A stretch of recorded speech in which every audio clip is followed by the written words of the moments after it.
So back in high school, we had a bad rep with Spanish teachers. Spanish was a blow-off class that you took if you wanted to get an easy A, so nobody cared, nobody paid attention, and the Spanish teachers, they just gave up all hope in us.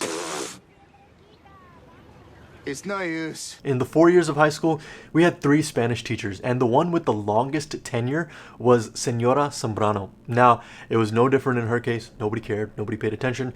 Now, looking back 10 years, the jobs in my line of work, they pay more for Spanish speakers, especially here in South Texas, and I realized I probably should have paid attention. Senora Zambrano, if you're listening, if you're watching this, lo siento, yo era muy tonto. So, in efforts to get us to listen, Senora Zambrano would always say, Mijo, just pretend to listen. Just pretend to pay attention. I believe that we all have a better version of ourselves in our minds. In our minds, we have this ideal, better version that we want to become one day. And if you've never thought about it, do it now. Picture the better, more ideal version of yourself and think about how would they act? How would they behave? How do they dress? How do they talk? How do they walk? How do they react? What kind of habits do they have? And what habits do they not have? For me personally, I know how the better version of Jeremy Varkey, the better, more ideal Jeremy Varkey, I know how he acts, how he behaves, how he loves, how he treats different kinds of people, how he handles money, how he looks, and how he walks. A little over a year ago, I made this wallpaper for my phone just to constantly remind myself to pretend to be the better version of myself. And for the past year, and especially in the last few months, I've been asking myself several times of every hour of the day this question: what would he do? My alarm clock is set for 5 a.m. every day, and every day, without fail, I wake up at 5 a.m. and I hit that snooze button. The other day, as I was hitting the snooze button, the question popped up into my mind: what would he do? What would he, the better version of myself, do right now? Would he hit the snooze button and go back to bed? Or would he get up at 5 a.m. and go work out? And that question evolves throughout the day. Would he eat that for breakfast? How would he react to this situation? What would he say to this text? How would he respond to his parents? Now, more times than I would like to admit, I don't follow through. But just by simply asking myself this question over and over, it makes me aware to the situation and to what I should be doing. Now, I'm not saying that we have to go through the motions and pretend to be someone that we are not, but we do need to realize that self-improvement begins with our choices and with our actions. Let's take it a leap farther.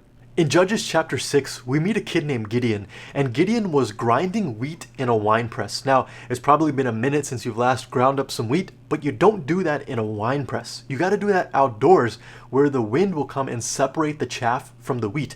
But Gideon was in a cold, dark, indoor wine press grinding wheat because he was afraid that his enemies would come, they would see him come and steal his bread. Now, as he's doing this, an angel of the Lord appears to him and says, God is with you, O mighty man of valor.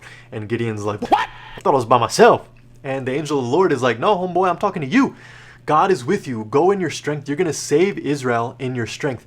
And Gideon just continues to complain. And he says, look, how am I supposed to do this? I'm in the lowest clan of the lowest tribe. Plus, I'm the youngest kid in my family. Flip over to John 1:42, where Jesus tells Peter, look, you are Simon, son of John, but you're going to be called Cephas, or Peter, which means a rock. But if you read about Peter in the Gospels, he is anything but a rock. He's very impulsive, he's quick to act, he's quick to speak, he's quick to judge, he cuts off people's ears, and he's the one who denied Jesus 3 times. But Jesus named him Peter, the rock. Jesus named him not for who he was, but for who he was going to be. Now, if you read about Peter in the book of Acts, it is a completely different Peter than the Peter that you read about in the Gospels. In these 2 examples, God didn't see or act or even treat these men in the way that they saw themselves.